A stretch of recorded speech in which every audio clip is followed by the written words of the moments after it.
U.S. warships and commercial vessels attacked by drones in Red Sea, report. Pentagon aware of reports of attack on U.S. warship in Red Sea.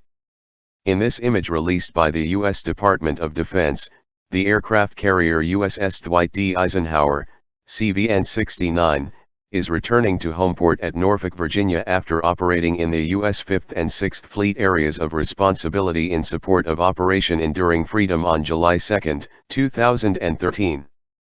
ABC News reported October 14 that Washington was sending the USS Eisenhower aircraft carrier strike group to support the USS Gerald R. Ford and its accompanying warships, which were already in the region.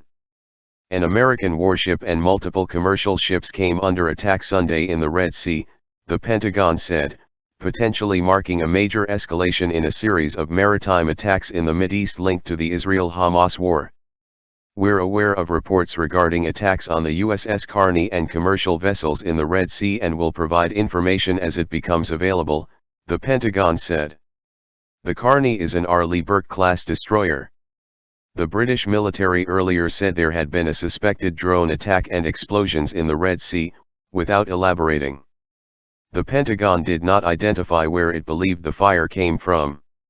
However, Yemen's Iran-backed Houthi rebels have been launching a series of attacks on vessels in the Red Sea, as well as launching drones and missiles targeting Israel as it wages war against Hamas in the Gaza Strip. A U.S. official, speaking on condition of anonymity to discuss intelligence matters, said the attack began about 10 a.m. in Sana'a, Yemen, and had gone on for as much as 5 hours. Another U.S. official who similarly spoke on condition of anonymity for the same reason said the Carney had intercepted at least one drone during the attack. There was no immediate comment from the Houthis. However, a Houthi military spokesman earlier said an important statement would be released shortly.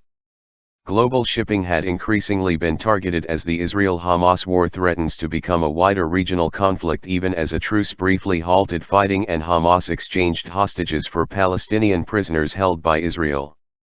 However, the collapse of the truce and the resumption of punishing Israeli airstrikes and its ground offensive there had raised the risk of the seaborne attacks resuming. Earlier in November, the Houthis seized a vehicle transport ship also linked to Israel in the Red Sea off Yemen. The rebels still hold the vessel near the port city of Hodeidah.